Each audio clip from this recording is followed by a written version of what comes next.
If anything comes up during the presentation, perhaps you could send a chat message, but otherwise we'll get going. So last week, what we did was we looked at a basic retirement plan, and we created the Smith RP file. I'm just going to open it because we want to use it today and build on it, but there are some things that we need to do. You may recall last week that when we went through it, we made a certain number of changes, vehicles, things like that. But we still have a massive shortfall here in the income assets projection. So one of the things that I'm going to do is I'm just going to adjust the allocation of portfolios. When we imported this from the questionnaire, we were using a relatively low return. So I want to run through how we can change this. So just like anything, whether it's salary or vacation expenses or anything else, everything in VisionWorks is what I refer to as dynamic, meaning that you can change things over time. And that would also include portfolio returns. So for example, during retirement, I could go down to a certain year, change the allocation in that year, and then that would apply on a go-forward basis. So I can have somebody who's younger be more growth-oriented, become a more balanced investor as they approach retirement, become more income-oriented during retirement, and so on. So for now, what I'm just going to do is I'm going to go in to this joint portfolio, and I'm just going to click on the first year to select it, then click the edit button. And what I'm going to do is I'm going to apply a growth portfolio that has a net return of about 6%. And I can apply that to individual portfolios, or in this case, I'm actually going to apply it to everything. Sorry, I've got a chat message here. Let's just see please put phone number on the screen. Sorry, here is the phone number. We're going to lose that though. So we've done that for Bill. Let's go and have a look at Bill. So we'll do the same thing. We'll just change the return to a global growth return portfolio. And again, as I mentioned, I can apply different portfolios or different allocations to different portfolios. But in this case, I'm going to select the Apply All checkbox, and I'm going to apply this to all of Bill's portfolios. And then, of course, you can see the difference. And I'm going to do the same thing for Sue. And after we do this, we still need to get this financial projection on side. So I'm going to do a couple of other things. I'm just going to give Bill some more career income. So I'm going to make this $150,000.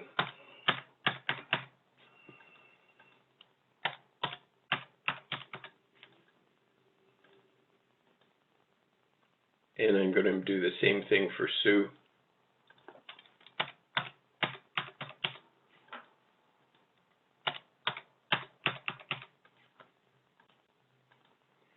And I think we'll still have an income asset shortfall, so I'm going to actually give them their joint portfolio a fair chunk of cash here. So I'm going to make that $1 million portfolio.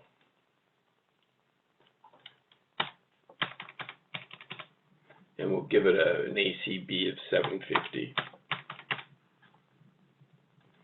And hopefully that will bring us on side. So that looks like we have more than enough now. So what I want to do is I just want to show you that we can take a retirement plan, and notice nothing about wills, and when we're on solutions, nothing about the estate output or insurance. And what we're able to do is we're able to upgrade this to a retirement and estate plan. So to do that, all I need to do is run VisionWorks, select the plan in the files list, click the edit button, then select retirement and estate plan. And I'm just going to make a note that I've changed this from a retirement plan to a retirement and estate plan. And now when we reopen, we have wills, and if we go to solutions, we now have the estate and insurance. What makes the plan essentially the same in basics is if we go back to general expenses, you'll remember what we spoke about was that in the pre-retirement years, you'll see general expenses are 0, and then we'll have the actual expense in the retirement years, the general living expenses in the retirement years. Again, there are only 2 things you can do with money. You can either keep it, meaning contribute it to a TFSA, RSP, etc., or spend it. So pre-retirement, we're asking people, what are you keeping in order to build the different pots towards retirement? And whatever you're not keeping, we're just assuming that you spend. We don't care where you spend it, we just know you're spending it. It's a different situation, of course, come retirement. In retirement, we need to know what are those projected expenses, and therefore will the capital that you've accumulated actually last through your retirement years. So what we want to do today is we want to focus on wills. Well, in our particular plan, we just have Bill and Sue. So I want to just review the additional parties questionnaire. So it works exactly the same as any of the questionnaires. We have the different entries for names, relationship, children, grandchildren, parents, grandparents, other relatives. So household parties are anybody who lives with you, could be a child, could be a parent, and then other parties are any other parties. They could be children, but adult children who are living on their own, for example, and no longer living with you. So once again, I'm just going to click that normally hidden load from FDF button. And you'll recall the reason I say that it's hidden is because you have the ability to put text in here. And then once you do, you click freeze form, locks everything in, and that load button is now hidden. However, I can click on its location, and then what I can do is I can find, in this case, the Smith children file, open it up. Again, I'm not using a password, but you can see now that I've got Joan and I've got Bill Jr. as entered into the questionnaire. So once again, either you or the client would click the submit button. Again, I don't feel that a password is necessary. And what will happen is that the additional parties data file will be created. It will be attached to an email, which will have your email address. And then either the client sends it to you, or even if you're doing this with or for the client, you'll still have this additional parties FDF file. And what you need to do is just right click on it and save that file in the client name. So that's why I have the Smith children file. And then all I need to do with VisionWorks is, now that I have it open, I'm not creating a new plan, so I'm not starting off with the add button. What I'm doing is I'm adding to the existing plan.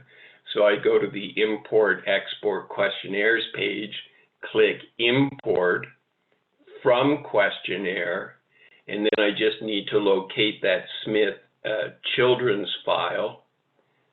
Where do I have it here? The Smith children file. And then I just open it up, and I've now imported Joan and Bill Jr. into the plan, and we can see them here on the About page, and we can also see that they've been added to the family tree. The one thing that I'm just going to do, because we'll talk about this later, is I'm just going to reorganize this. So whenever a child comes down from that middle dot between Bill and Sue, that means that it's, you know, a child in common. But in this case, I want to, for purposes later, I want to make Bill Jr. Bill's son from a previous marriage. So I want to just click on that line, grab that anchor, and then I can move it over to Bill. And we can see now that we've got Bill Jr. as Bill's son from a previous marriage. By the way, to control these objects so that things line up, you know, nice and neatly, when you drag, you won't get a fine level of detail, but if you press the control key on your computer keyboard and use your arrows, then you can move these literally a pixel at a time. So I've just made that change. I'm just going to save that now.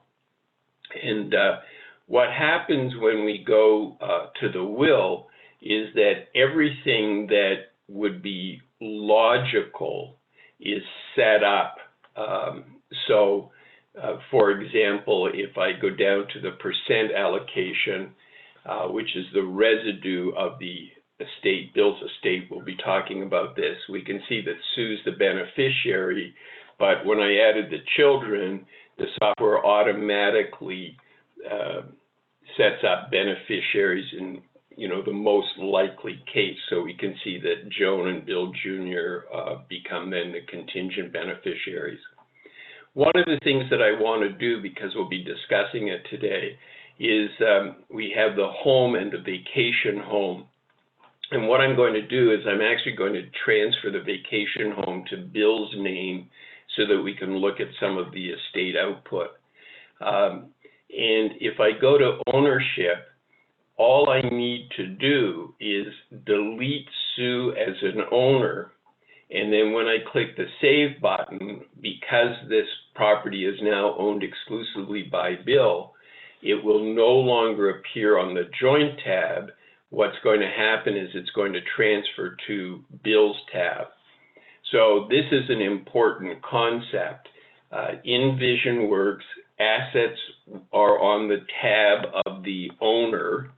And if for any reason you put an asset on an incorrect tab, you put it on the Joint tab only to discover later that the cottage in this case belongs to Bill, all you need to do is click that ownership entry, change the owners, and the object will, the cottage will automatically move to Bill's tab, which we can see now. So we can now go to Bill's tab and see the vacation and home and so on. Now, the concept here is that the cottage is a thing. It's on a piece of property, it's a building, it has certain characteristics. We have to pay property taxes, we have expenses to operate it, etc. And even though it's owned by Bill, on his death, that cottage will continue to exist. And what a will does is it basically says disconnect the ownership from me because I'm now dead and change the ownership to the new owner under the terms of the will. So this ability to move an asset from the Joint tab to Bill's tab, or to indicate on Bill's death that it will now be owned by someone else, it's the same essential concept. The asset exists, who's the owner, whether it's the change we just made or a change as a result of death. So let's go down to the Will tab and we'll run through the basic concept of wills. Essentially, they do three things. There can be a dollar allocation, which is a specific amount of money that's going to be given to, let's say, my niece, Susie. And in the software, you can see that we don't have Susie's name in here. If we want Susie's name to appear in the list, we actually have to add her on the About page. And this has to do with those various entries that you have to select, tax, estate status, relationship status, and so on. They have a bearing on, assets that can be transferred tax-free, or there's tax on transfer, or whatever the case might be. So if you want Susie's name to appear on the list, you need to add her on the About page. If all you want to do is just account for, let's say, a gift of $25,000, then you can select non-party and put in the $25,000. And let's say we're dealing with a senior who has grandchildren, and maybe you don't want to itemize the several grandchildren, you just want to say a certain amount of money will be given to grandchildren, then it'll be just a single non-party entry with the total that will be given to all of the grandchildren. So one thing a will does is it allows you to designate a dollar amount to specific beneficiaries. Another thing a will does is it talks in terms of specific assets and who's going to receive those assets. And for now, we've got Sue as the beneficiary of the cottage, even though it's in Bill's name, and then the contingent beneficiaries on her death are Joan and Bill Jr. We're going to come back and look at this in a moment. And then finally, the last thing that a will does is it talks in terms of the allocation of the residue of the estate. So I just want to remind you that when it comes to things like TFSAs and RSPs, they're trusts, so we're actually able to designate a beneficiary for the trust. So, Bill designates Sue as the beneficiary for his RSP, and then on his death, it rolls over to her. When it comes to non-registered money, bank accounts, non-registered portfolios, with the exception of seg funds, when it comes to non-registered money, the non-registered account is not a trust and therefore cannot have a beneficiary. So what ends up happening is bank account money, non-registered portfolio money goes into a general pot, the residue of the estate, and then terminal expenses are paid out of that, whether it's funeral expenses, terminal taxes, estate administration taxes, whatever it might be. And then whatever's left over is divvied up according to the percent allocation terms. And the reason for percent allocation is we don't know when we're going to die, we don't know what the value of the portfolio will be, we don't know what our terminal taxes will be, so we can't say on death, the residue is divided in these dollar amounts. We can only talk in terms of the percent distribution and then calculate what the estate value will be and turn that percent into a dollar allocation. So if we go down and have a look at the estate output, what we're going to see then for Bill is that Sue's the 100% beneficiary of his estate, with the exception of the $25,000 that's going to non-party. And Sue's getting everything. So she's getting Bill's half of the house, she's getting Bill's half of the joint portfolio. The assets named in the will in this case are the vacation home. There is money left in TFSAs and RSPs, so she's going to receive that. And then finally, there are some liquid assets that Bill has, less the terminal taxes at death, and we can see that tax calculation. So we have the liquid assets of the estate, less the taxes paid at death, less any estate administration taxes, give the after-tax residue assets, and then of course you can see the bequest so that we get the residue for distribution. And in this particular case, the entire residue is going to Sue. She's the sole beneficiary, so she's getting everything. So this, in fact, looks quite good. Now, the way we've set this up, there's a fair amount that's going to be left over, but what I'm going to do is just show you the impact of the leaving assets to Bill Jr. So the reason I want to show this, of course, is that we're talking about a national divorce rate which is around 40% across all age groups. As soon as we get into what's called the gray set, it's 48%. When we get into the medical profession, it's even higher, and so on. So we're really talking about half of all people being divorced, and a great many, of course, will end up in second marriages and have blended families. So the issue is that all software is assuming that on Bill's death, everything rolls tax-free to Sue.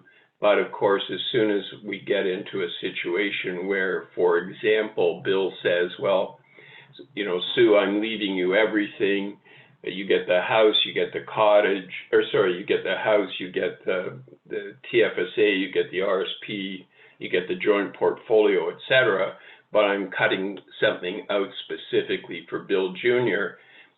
The problem being then the capital gains are realized and they're paid by the estate. So what happens now when we go back to solutions, the output here will still look positive, but we're still going to have that large terminal tax problem with the capital gains on the cottage.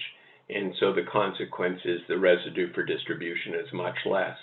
Now, I gave them good income and a generous portfolio, et cetera, so it's not as bad an issue here, but normally when I demonstrate this, I end up with a significant negative residue for distribution, which is what, of course, causes a major estate planning issue. So I just wanted to review that with you. The other thing that I'm going to do is I'm going to create a new solution, and I'm going to call this Donate Art. Because one of the things that I wanted to speak about today when we talk about estate and insurance is that where there is going to be an estate issue, a large terminal tax problem, for example, capital gains on the cottage, it's possible to look at donations as a way of minimizing terminal taxes. I'm not particularly convinced that donating cash or securities is an answer, because that's just going to lower the value of the portfolios. But what is possible is if somebody owns assets that can be donated, then there's a values-based trade-off. If we want to keep the cottage in the family, for example, maybe we can donate an asset. So what I'm going to do is I'm just going to go to Bill, and I'm going to create a piece of art form. And we'll just say it's worth $50,000 for now. We have some growth or appreciation on it.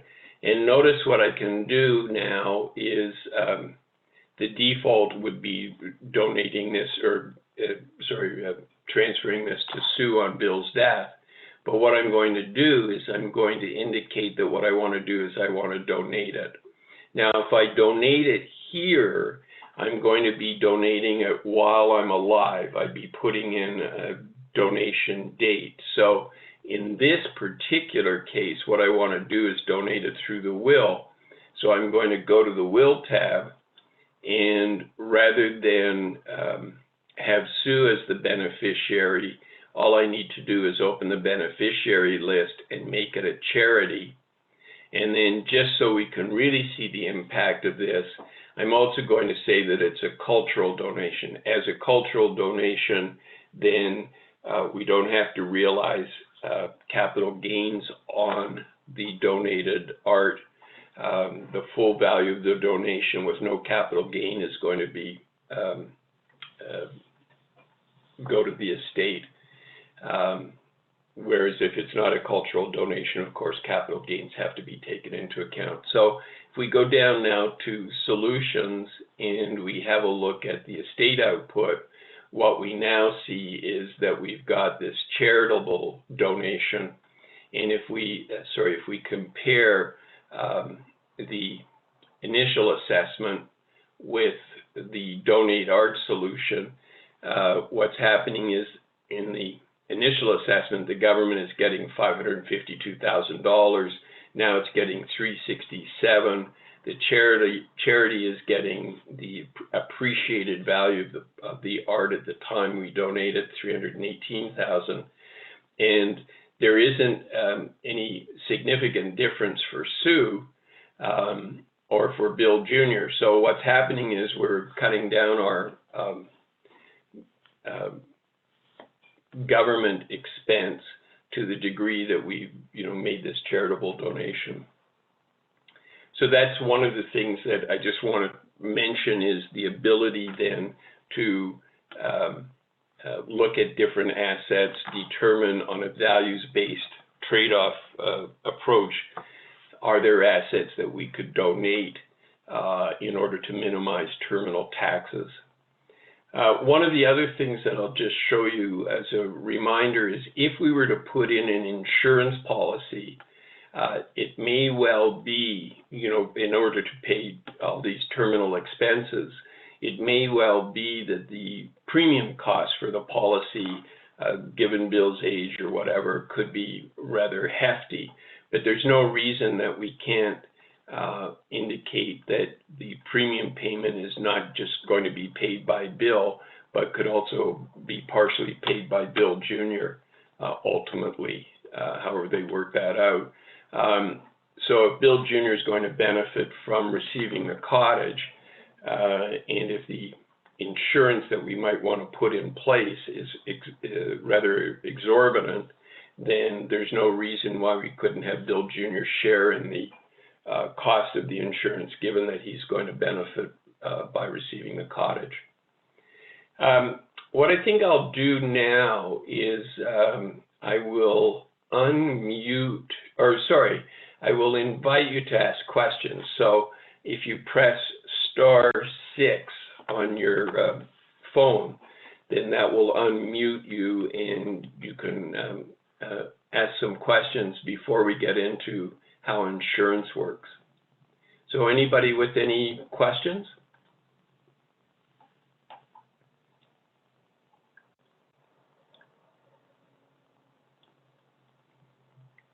Nothing? Okay, so let's go on to insurance. The thing with insurance is really just to understand the approach that we've taken, which is, if we look in the upper left corner, we can see that we're in the Donate Art solution. When we go to the Insurance tab, we'll see that there are 4 sub-tabs: Life, Disability, CI, Long-Term Care. There are also 4 sub-tabs for Sue. So the software, in the case of a couple, is actually doing 8 insurance needs analysis, the 4 types times 2, for each of Bill and Sue. The important thing to notice, we're in Donate Art, but when I click the Life tab, what happens is that the software automatically sets up what we call a sub-solution, which is Life Needs Bill. The same thing happens if we click Disability. We end up with a Disability Needs Bill sub-solution. And the whole purpose of these sub-solutions is to be able to make changes to see what the impact of those changes would be on the insurance need. So the first thing I'm going to do is I'm just going to calculate the need if Bill were to die today. Notice that we had put in that $500,000 policy, so we can see that the current coverage is $500,000, and the additional need is showing negative $500,000, meaning that there's an ample amount here and no real need for that insurance. There is, however, an estate need which will pay for the terminal expenses. So the point of the sub-solution is to acknowledge that if Bill died today, for example, that things would certainly change, and then the question becomes one of what would change. So that would be a question that we ask of Sue, and let's assume that she says, if Bill died today, given her age, she's 55, I wouldn't want to work anymore. So now we can go to the Entries tab. Switch to solution would mean switching out of the life needs sub-solution back up to the main solution, Donate Art. But we'll click Continue so we can stay in the life needs solution. And then what we can do is we can go to Sue's tab, go to the career entry, and we can delete all further future income. Now, this is all done as of December 31st for the current year, so the Insurance Shield prevents us from actually deleting that entry. So now that we've deleted that, then we can go back to Bills tab, Insurance, and we can recalculate the life needs. So the whole point of the sub-solution is to be able to go in, make changes, and see what the impact is. Now, there's still plenty in this particular plan, so it's not an issue. One of the other things that we're able to do is we're able to change the portfolio allocation. So again, I think this is something that needs to be considered. We've got Bill and Sue as growth-oriented investors, but if Bill were to die, Sue were to get the insurance benefit, her attitude might be, I would want to be much more conservative with that money. It's something that I'm going to have to rely on, and so on. So we can go to the Allocation tab. Again, we would click Continue. And what we're able to do then is we're able to change the portfolio allocation. Now, it's important to notice that when we're talking Sue, she has a non-reg portfolio, a TFSA, and an RSP.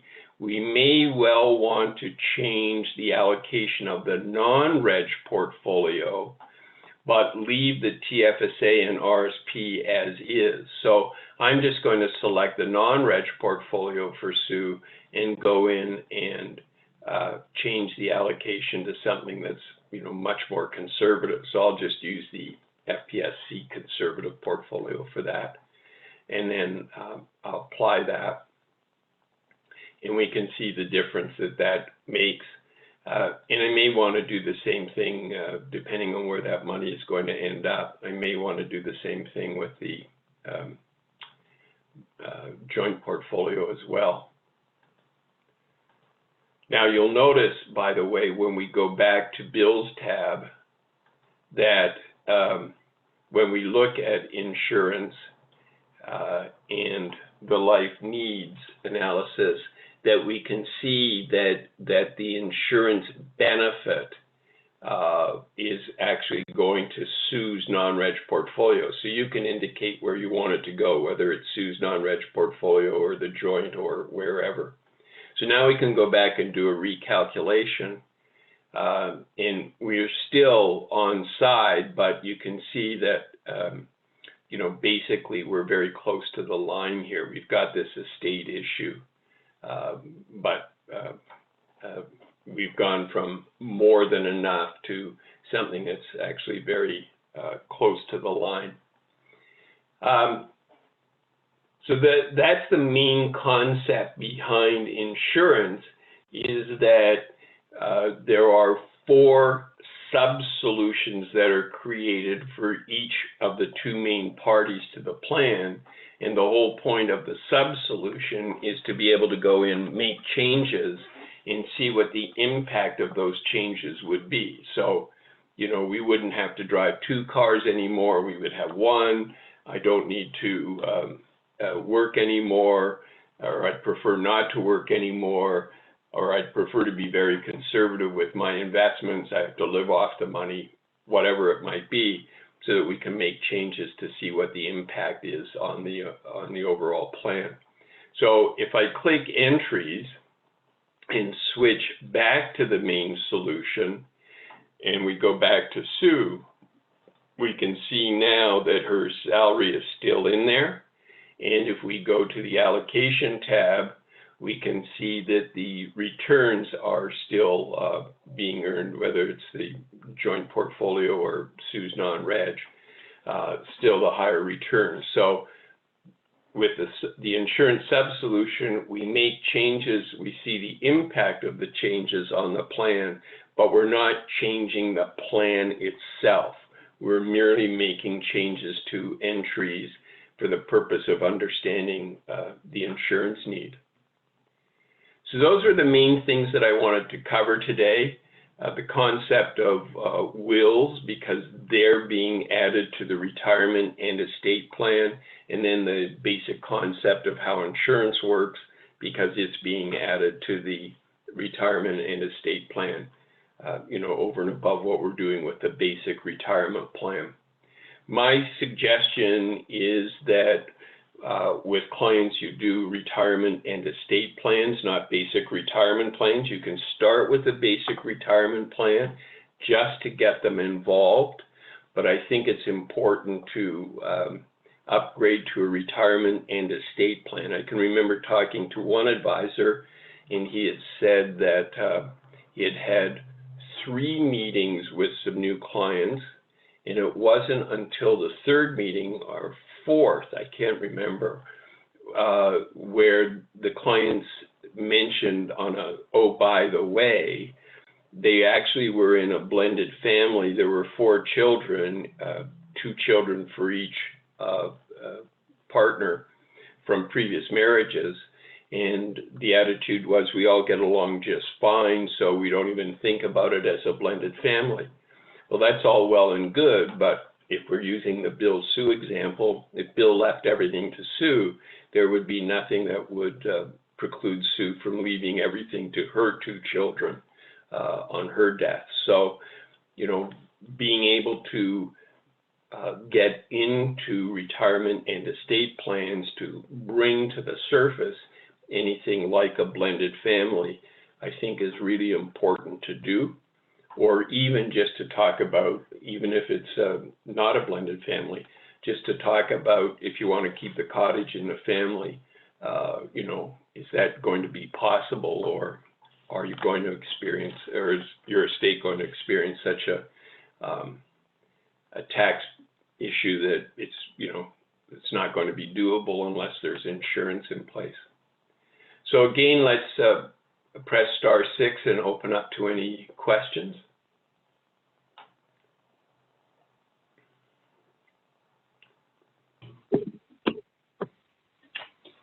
Hi, Mike. It's Mike. How are you? Good. I'm well, thanks, Mike. How are you? Good, thanks. Just Good. a quick question. It's, I guess, somewhat related to what we're talking about today. When it relates to, or when you're looking at non-registered investments,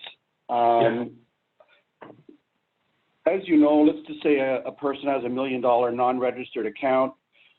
They're invested in some kind of balanced portfolio or something along those lines, which would therefore generate annual income, dividends, and possibly capital gains, depending on how the money's invested. Let's say it's argument, there's often a turnover Mike, I rate just lost you. that would trigger a certain amount of taxation that needs to be paid each year. And as you know, every fund manager manages a portfolio different. Some portfolios have a higher turnover rate than others, and some years they pay out, other years they don't. So at the end of every year, an individual could have potentially a $30,000 tax bill, and on the turnover, let's just say. Right. Is there a way for us to somehow, I know it's a variable thing because every year it could be different, but is there a way to kind of compensate for that? Compensate in what sense? Well, how do we, if you're using a fixed rate of return of 7%. Yeah. And so, it's nice to think it's just going to be a straight line 7%. And then, the guy made $70,000 that year in growth. But there quite possibly could be, $50,000 or $20,000 worth of tax on that money because of the turnover rate on that portfolio in a given year. Right. So is there a way to, because otherwise if we just have the 70,000 just being straight line, always accumulating at 70,000 every year, Well, it's actually not 70,000 straight line, because we'd have to deduct the tax, pay the tax, and then reinvest the 50 or whatever, you know? Well, there are a couple of things. So for one thing, what you can do is you can do a Monte Carlo, which, you know, then gives random returns, so it's not straight line. But I think the other thing that you should be thinking about is this whole concept of allocation. So to try and explain this, people will speak about a balanced portfolio. I have a balanced portfolio in my RRSP. But what we can do is we can look at the overall allocation from a tax efficiency point of view. And there is a program that's installed with VisionWorks called Portfolio Allocator. And what you're able to do with it is you're able to go in and you're able to put in the different portfolios that people have, and then you're able to allocate for the most tax efficient approach. So that would mean, generally speaking, in a balanced overall approach, that fixed income should be in registered plans and capital gains in you know, non-registered portfolios, you know, because they attract the least amount of tax. So you can look at this sort of overall allocation approach,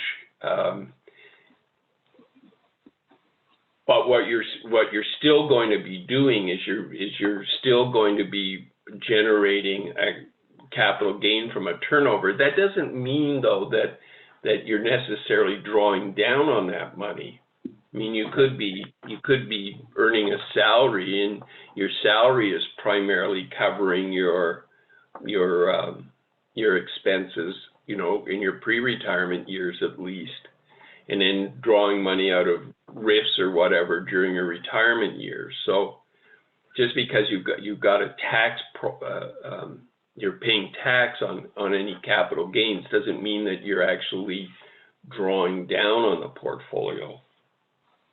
So I'm not exactly sure how to answer that necessarily. Yeah, no, I know it's sort of, I just was thinking there's, you know, maybe a way where, I don't know, I know it's a technical question and it's difficult because it's depending on how a person is invested. You know, you could have three different balanced portfolios with three different, you know, investment companies, you know, and yeah.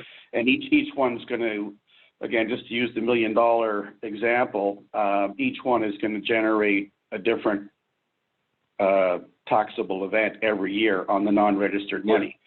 So I know it maybe, you know, it's I'm just trying to figure out a way how I might compensate for it somehow. Maybe I just say, okay, on average, we should, you know, you didn't make $70,000 this year on your 7% rate of return. We have to figure in a little bit for tax. So let's just average out $15,000 a year for tax. And then, you know, the remaining 55 gets rolled back in, and then you kind of use that as sort of a thumbnail, if you will. But anyway, not trying to be complicated here. I just was sort of wondering how. But don't forget that to the degree that capital gains are being realized and taxed, the software is doing all of that as part of cash flow. So whether you draw out the money from a portfolio or not, you're still going to end up having to pay the tax on any realized gains in the portfolio. So it's not something that you need to notionally do anything about. I think it's all going to take care of itself. There was a question from Greg. I just want to see if I can understand this. Do we enter the changes after doing the insurance calculation and go back to the solution? Do we enter the changes again in the main solution, or can we accept the changes made in the insurance solution?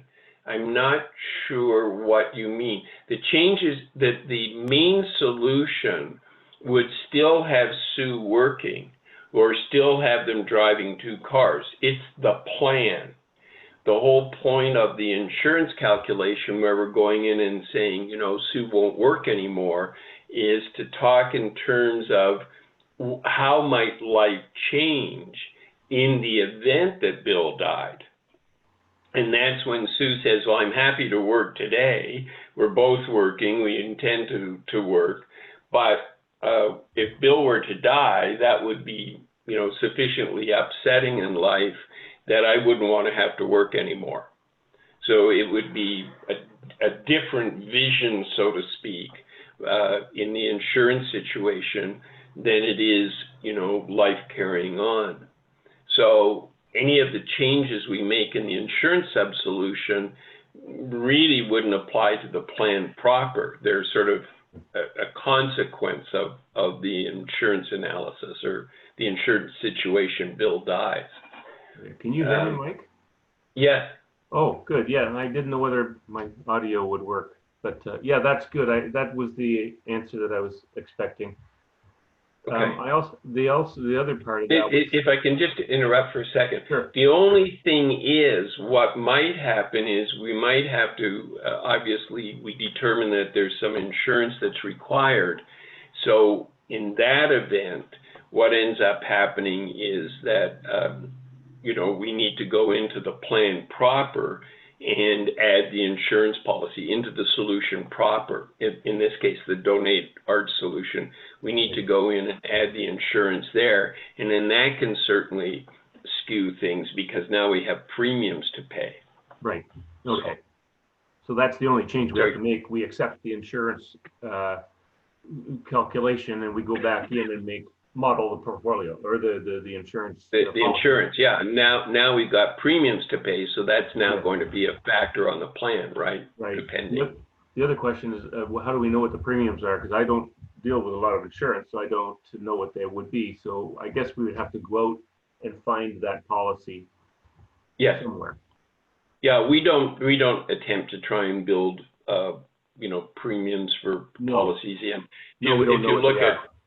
Yeah, well, and if you look at all the variables, you know, it's not just are you a smoker, it's are you a cigarette smoker, a cigar smoker, a pipe smoker, this smoker, or that smoker. Right. You know, the list of questions just goes on and on and on, and we don't want to go down that tunnel. So that's up to the advisor to have a look at that. Right, so I guess it procedurally, if I go through a calculation with somebody and say, yeah, we need to buy $300,000 worth of insurance in order to make the plan work, then we got to go out and find that policy and answer all those questions with the client. Yeah. Yes. Yeah. Now, there is one thing that I would like to point out. So I'm going to make a little change just so we can see this more clearly. I probably was a little over generous putting in $1 million portfolio. So let's put in a $500,000 portfolio and have a look at this. I just want to throw this out as a thought. So again, we've got Bill dying, and we still got the cottage going to, well, so I'm going to just change this. Let's just exclude this portfolio and see what we get. I want to get a negative residue for distribution. Here we go. This is good. This is what I want. So in this particular case, what I want you to notice or remember is that we did add the insurance policy for $500,000. And I just want to go to the table because I want to show you the estate administration taxes, $34,000, which would be in part on the would be on the cottage, etc. And if we look at today's dollars, we can see it's $17,976 once we get rid of inflation. So it's about half the amount. But notice that the insurance benefit is going to Sue. Now, we do this, of course, because when the insurance benefit goes to a specific beneficiary, then it's not subject to estate administration taxes, which, you know, if you're living in Alberta, is no problem. If you're living in Manitoba, is zero problem. They've eliminated estate administration taxes. But if you're living in Ontario, you know, or BC, it's a problem. So we leave insurance to a specific beneficiary outside of the estate to avoid estate administration taxes. The problem, of course, is that it's the estate that's going to have the liquidity problem as a result of the taxes on the cottage. Remember, we have the cottage going to Bill Jr. So I just want to throw this out where if I go into Bill and I make the beneficiary of the policy not Sue, but I make it the estate, because it's the estate that requires the liquidity. Now, when I go back, Sue doesn't get the insurance benefit. The insurance benefit goes to the estate, and the estate now has sufficient liquidity to, you know, pay all its terminal expenses.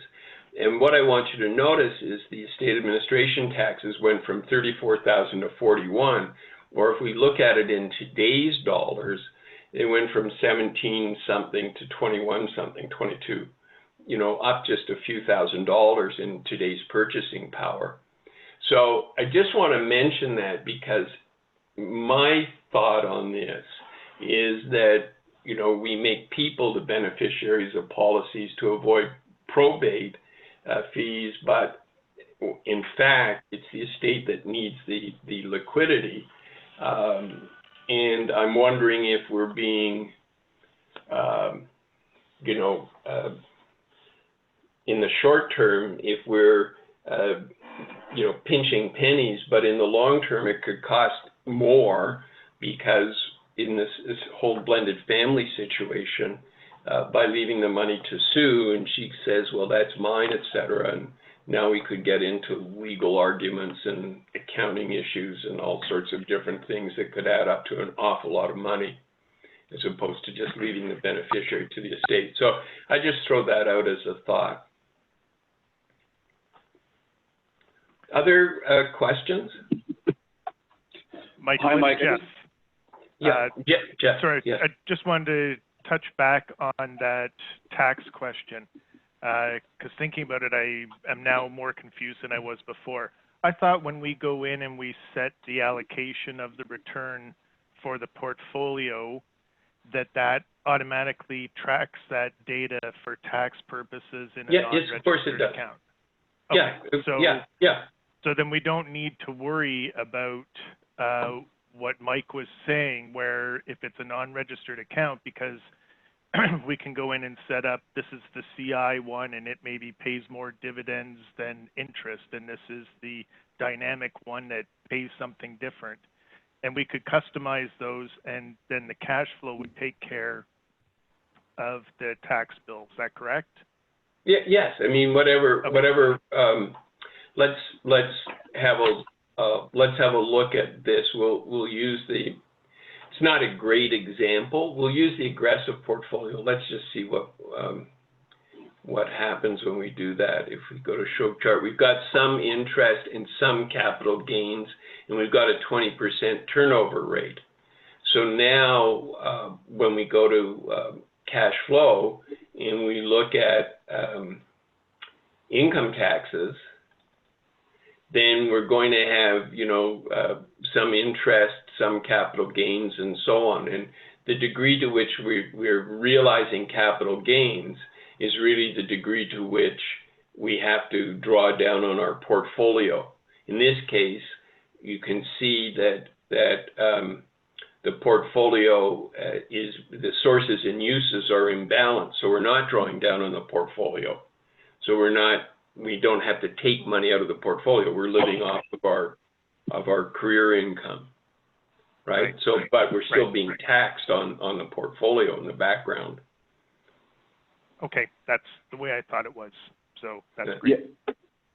And thanks for pointing that out, Mike. That's the software did that. I didn't know that it was accounting the taxation on the gains on the non-registered account, which it is doing. And that's perfect. That's exactly what I wanted to see. And just Okay. one other note, if I might just jump in here, because I do a lot of life insurance, so this is kind of my baby. And as it relates to people out there that are maybe not in the insurance world as much and are looking at estate planning and how to deal with, you know, making sure you fix the liquidity problem that the estate will have, is more often than not, the estate is going to have a tax problem on the second death, not on the first death. So if Bill dies, Yes. it doesn't really matter.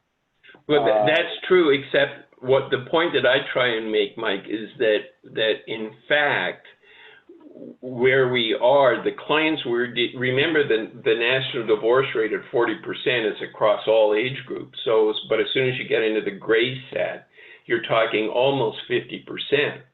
So, you know, we can't say that the tax issue, we can't anymore say that the tax issue is necessarily on the second death. In today's world, the tax issue could actually be on both deaths, right? Bill wants to leave something to Bill Jr. that's going to, it may not directly deplete what Sue has to live on. She's got that Bill's half of the house. She's got the TFSAs, RSPs, and the non-reg portfolios.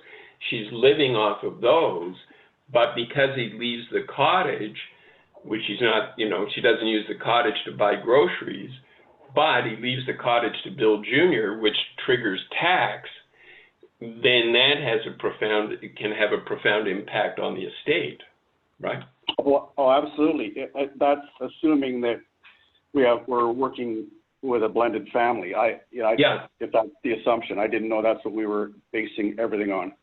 Oh, yeah, absolutely. If we go back to the About page, this is why I made that change in the tree, was to say, you know, Joan is their child together, but Bill Jr.'s child from a previous marriage. And, you know, for whatever reason, he's leaving an asset to Bill Jr.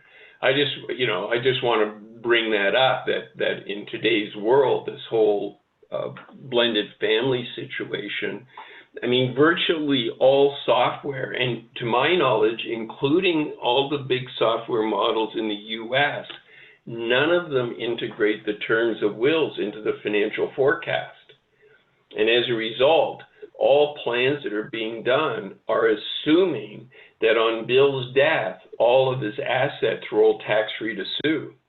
And that's simply not the case in today's world, not at all, right? So it's a point that I talk about a lot, because I think we need to be very heads up about this. Generally speaking, my guess is that the clients you're dealing with are going to be what I'm going to call mass affluent and above, you know, reasonably wealthy people, or if they're younger, you know, maybe they haven't built the wealth yet, but, you know, they've got decent incomes and they're on the right path. So addressing the question of, will I be okay in retirement, may be comforting, but I'm not necessarily sure that it's an earth-shaking value add to an awful lot of the people you deal with. I think the real issue, especially in today's, because of today's divorce rate, the real issue is one of an estate issue, and I think to a great degree, because of the shortcomings of software, it's being overlooked, you know, in the second marriage situation. So that's why I always like to, you know, really hammer that point. Michael, can I just I think uncovering estate issues is where you really bring a value add to people. They have no idea what the estate problems could be. Michael, can I just revisit the portfolio thing again? Sure. I don't deal with mutual funds anymore. I'm exclusively a referral agent to Forstrong. But when I was mutual fund, I was able to, in Portfolio Builder, import information on portfolios like mutual funds and have their actual return calculations, how much of the turnover and things like that. Is that still available to mutual funds? Sure. On the Morningstar import? Yeah. So we can get the interest and dividend and capital gain information imported directly. Yes, if you care to, yes.